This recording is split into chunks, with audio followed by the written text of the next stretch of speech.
absolutely does. Okay. Okay. Yeah, there's something about that one. Okay, awesome, guys. So just by the way, we are I'm in the mood live. for Torah now. Perfect. So wonderful. I don't know, David, if you're going to be in town this Sunday for the axe throwing or not. First of all, I did axe throwing with my family because we had to cancel our vacation because my daughter developed COVID. Oh. And so we did not go out of town between Christmas and New Year's. And we did do the axe throwing one day as a family. And it's a blast. It's fun. It's really good. They supposedly And literally what's week. especially fun is like seeing people who cannot do it to save their lives, like my wife. Like the axe, like her problem was not throwing it very hard because she's very weak and not being able to throw it straight on top of that. A reminder again, we are on YouTube. Right. Yeah. Understood. No, I'll stop there. And Facebook, maybe. Yes. Well, no, not Facebook now. No, we're not doing live on Facebook today. That'd be I'd hop in a lot sooner than that. This Sunday, I can't remember why I told you I had a problem with this Sunday. What was my reason for that? You said you were headed out of town, but I don't know, or a business meeting. But either way, I'm trying to figure out. I know I had some problem, but I don't see. So it's Sunday the 16th, right? Right, Sunday the 16th. No, yeah, but Sunday 16th. Maybe. You do have to sign up in advance for that. So, I don't know what. I think I may be okay for that. Let me find. God, I've just been so discombobulated lately. No worry. I don't know why I told you that would be a problem. But it's okay. It might be the next one. In the morning. Do you still have room for one? Yeah, we rented out the entire venue. Are you kidding? No. There's a lot of space in there. And they just have a new location. Yeah, I went. That's the one I went to. The new one? Yeah. So we rented out from 7 to 9 o'clock. There'll be food. Everybody's gonna have a drink ticket. It's $20 per person. But we want to have the space. Wow. Yeah, I think I got to get myself there. I don't know. I had a big deadline on this. I think I had a potential video deposition for the 17th. I think that got canceled. So I think I should be okay. MLK Day is the 17th. So that's why we moved this thing. And I thought I was going to have to do something. And I don't think I have to now. Got it. MLK Day. Awesome. Okay. Yeah. Send the word around to everybody. It's a men's event. The Chavaya, the first Chavaya. So, okay, let us begin here. Can everybody see the screen? Yay? Nay? Yes. Yeah. Awesome. Okay. So, good. Now that I know, I'll just take it off for a second as I give it a little bit of an intro, and then we'll share it when we start going. So nobody's focused on small words for now. So just to catch everybody up, I love when we always get off the catch up. Whenever there's a new a sequel, we got to catch up where the last episode ended. I just confused movies to TV, but that's okay because nowadays it's all the same. But so we were talking about discussing Yaakov, not just Yaakov. Yes, Jacob has left again, and he's headed towards his uncle Lavan's house. Right? We say in the Passover Seder, an Aramite tried to kill my father. So that is Lavan. And we're gonna get involved in the famous clash between Lavan and Yaakov. Not this week, probably starting, I would assume, next week. But this week, so we just left off last week. We discussed how Yaakov, when he came searching for Lavan, he bumped in along the way into the shepherds. They were by a well and tried to find out where Lavan was. And in the meantime, as he was discussing with the shepherds, Rachel, who was Lavan's younger daughter, was also a shepherdess. And she was coming to the well where she was going to give water to her sheep to drink. So we pick up in this week's parsha at that moment. After Jacob has already told the shepherds to start, get up and start working again, he looks up and he sees, here comes Rachel, who he knows through divine inspiration with Ruach HaKodesh that he is going to marry her. So the verse says over here in Genesis chapter 29, and we do verse 10 and 11. The verse says that when Jacob lifted his eyes and he saw Rachel, the daughter of Lavan, the brother of his mother, and the sheep, Lavan's sheep, the brother of his mother, Vayagish Yaakov, Vayagil Evan Me'al Pia Be'er, and that, we're not getting involved in this per se, but from there, after seeing her, he goes ahead and rolls the stone, the rock, off of the mouth of the well. Vayash es so Lavan Achimo, and he gave the sheep of Lavan, the brother of his mother, water. And then the verse says, Vayishak Yaakov l'Rachel, then Jacob kissed Rachel, Vayisa es kolo vayevk, and he raised his voice and he started to cry. And I looked around, and generally, and there's really, you don't find, I can't say for sure anywhere because I haven't searched like the entire Tanakh, but we don't find tears when he's talking about crying, vayevk, and the word of boche, of crying, you don't find that you will have that crying of happiness, tears of joy.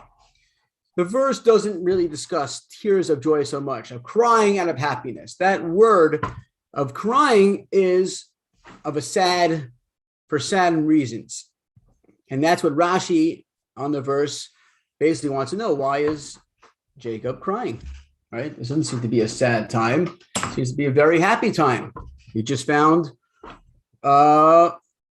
Rachel, your future wife. This should be something that's very exciting. So he brings out two reasons here. I'm going to be focused on more in the second one today, but I'm going to read both of them because I think they're both quite fascinating here. Let me zoom in a little bit here.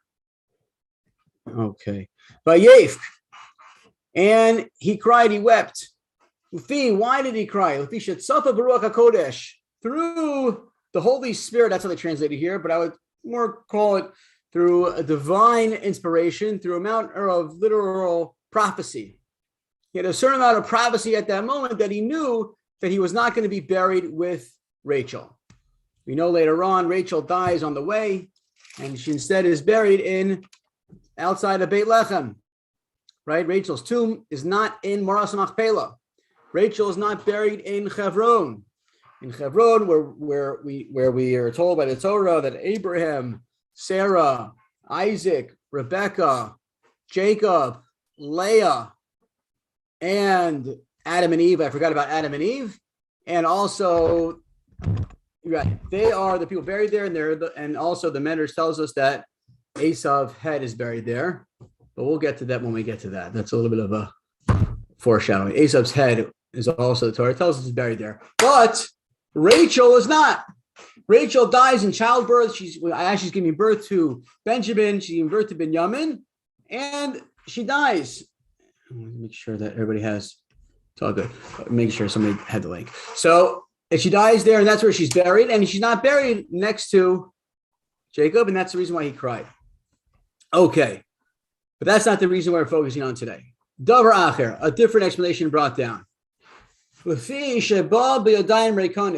Jacob came to Rachel empty-handed.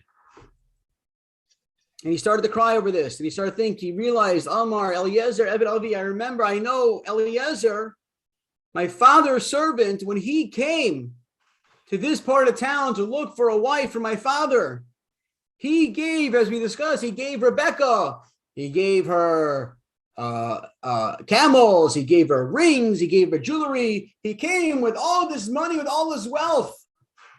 And me, ein biyadi klum. I have nothing.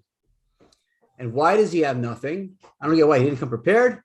He didn't come. He knew why he was coming. He was leaving his parents' home. He didn't come. He knew what happened. Why does he have nothing? So Rashi, quoting the Medrash, says, Lefi, what happened? Sheradaf Eliphaz ben Esav. Esav had a son. His son name was Eliphaz. And Eliphaz came to Jacob in mitzvahs aviv. He was under orders. Esav said, I want you to go, lahargo b'sigu, go get my brother Jacob and kill him. And Eliphaz went with the orders of Jacob, with orders of Esav to go and kill Yaakov. So what happened? So why didn't he kill him? So says the Medrash, Lefi shegada Eliphaz b'cheko shel Yitzchak. But since Eliphaz, who was the son of Esav, the grandson of Isaac, and he was brought up b'cheko, in the lap of Yitzchak, right? Zaidi, grandpa, right? He grew up in the lap on Zaidi in Yitzchak's house. Esav, we know Esav served Yitzchak, so Eliphaz grew up with Bubby and Zaidi. Moshach Yadav, he withheld his hand. He couldn't do it.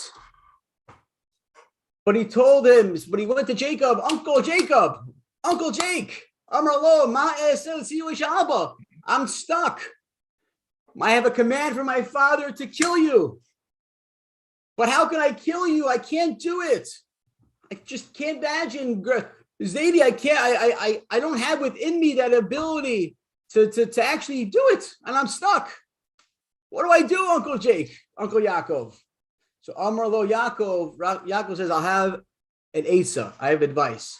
I have a way, says Yaakov, that you could tell your father that you fulfilled his words and also not kill me. Tolma shabiyadi, take everything from me. Take everything I own. V'ha'ani chashav kames. And here, the quote here, the Dharm, there's a Talmud that tells us, and in certain halachic terms, there are certain ramifications where a poor person is considered as if he's dead. So you could go back and you could tell your father, I killed Jacob is dead. Because in a certain way, because when I have no money, I could be considered like a dead person. There's obviously a lot of commentary explaining exactly how does that work. You can't take care of yourself, but that's really beyond the scope of the class. But the point is that was Eliphaz did. Eliphaz took in, here Jacob is now, he's with Rachel, but he's got nothing. And he's crying, there's a certain shame he feels, how I have nothing for you. And it brings him to cry. Right? And this is the actual, I just brought down the Medrash here. The Medrash here is extrapolating this concept from a verse in Proverbs. I thought I'd rather put it down the whole verse here. But the actions of the righteous is life. When you have the labor of righteous man makes for life, and the produce of the wicked man makes for want or evil or sin. Who is it referring to?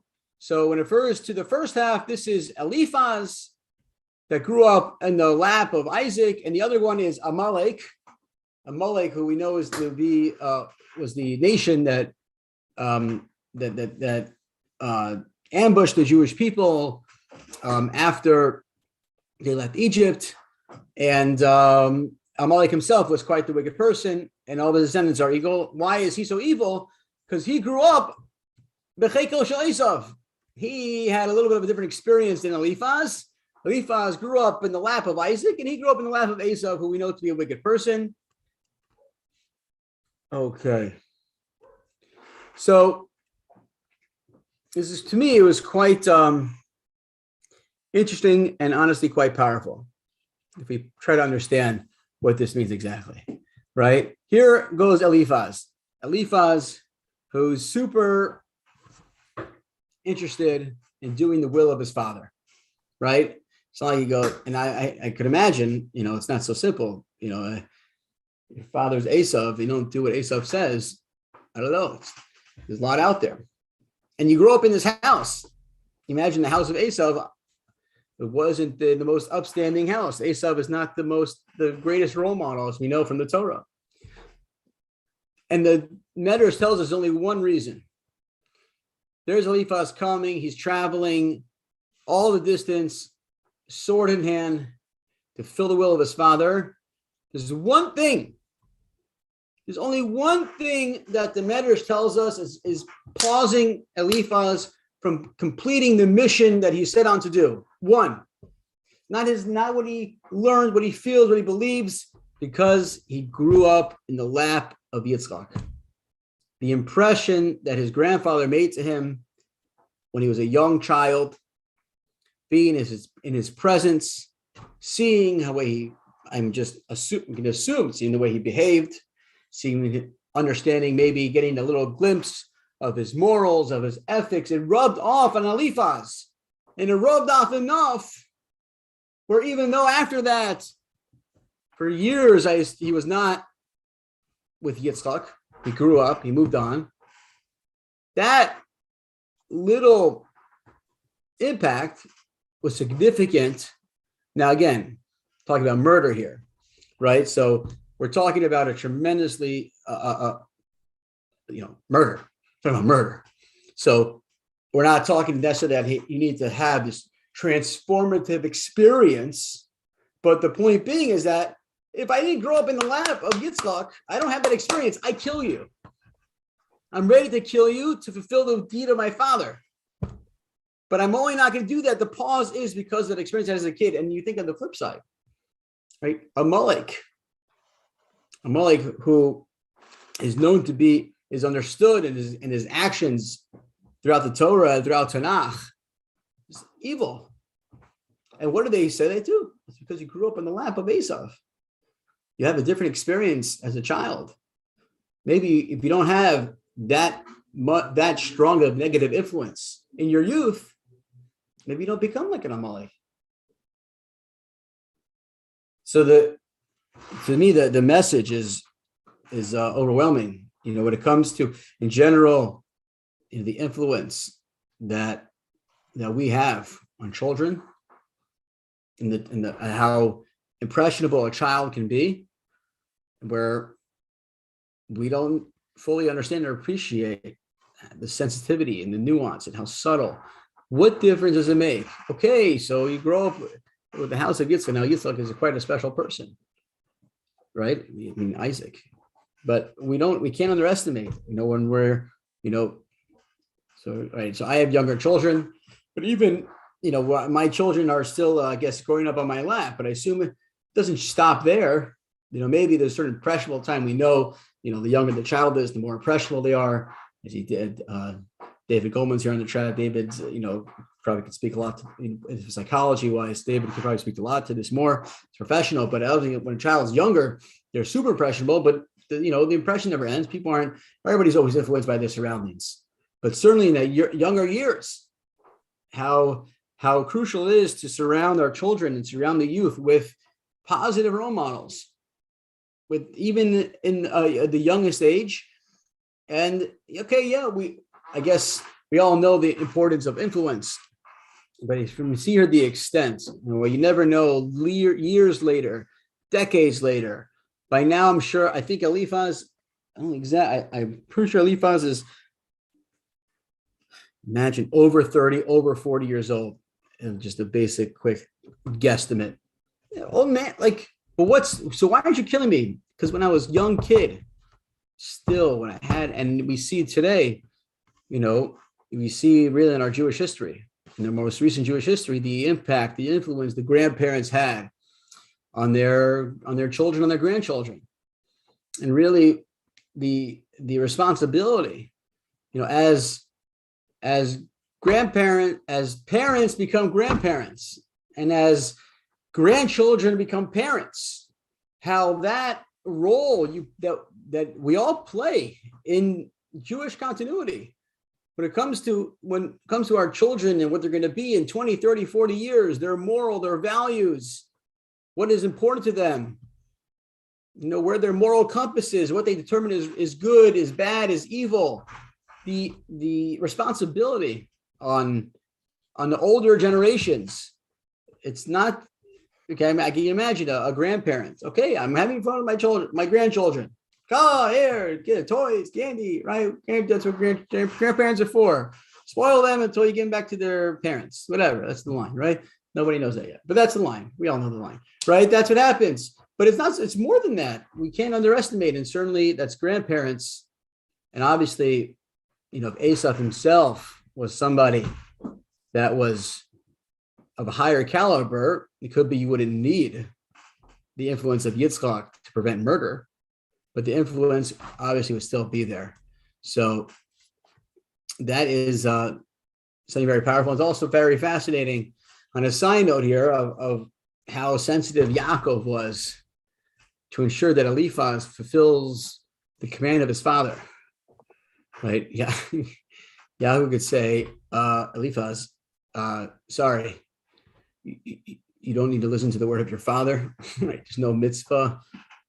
Like, you can't kill me. I'm not gonna give you money. Like, get out of here. Like, get lost. But there's a certain amount where it's fascinating, where there's no mitzvah, right? If your father tells you to kill you, Hashem says, do me a favor, don't listen to your father. Kill somebody. If your father says, go kill this person, go rob this bank, go do something bad, go do a sin. Hashem's like, don't listen to your father. You have to listen to me. You can say, sorry, Dad. I know there's a mitzvah in the Torah called honor your parents. This is where it kind of stops, like right about here. I don't got to honor you anymore. So Yaakov could have simply said to Eliphaz, guess what? You don't got to listen to your father. I don't know. Don't go home. Go somewhere else. And I'm not sorry. But still, I guess there's a certain aspect there where Yaakov wanted to take care of his nephew and be sensitive to that mitzvah.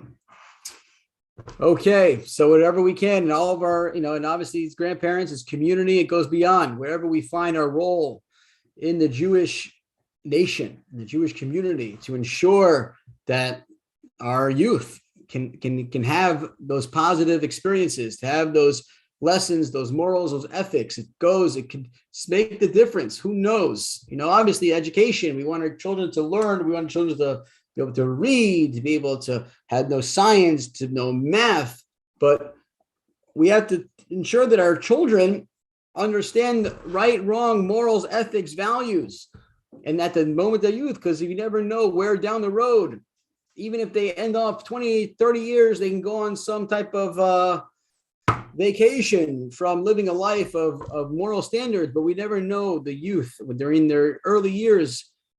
It sticks with them, it stays with them, and they can spell a difference for all kinds of wonderful things. Here we go. Okay, well, go dogs. Go dogs. Tide, you can roll out of here. I'm no interested in the Tide. Yeah. No interested in them. The fact that they claim to be for years doing it all on the upright without any type of behind the scene work. I don't have time for them. I don't have time for any of that. And I'm sorry, I really am not as informed as I've even talking about. But either way, they've had enough winning. Nick Saban has enough winning, and he's done. It's time for the next. And with that, that will end here. And have a great week. See everybody maybe Sunday, God willing. All right, axe throwing. Axe throwing. That's right. Just a bunch of guys cutting it up, axe throwing. Perfect. Take care, guys. Have a great evening. Thank you.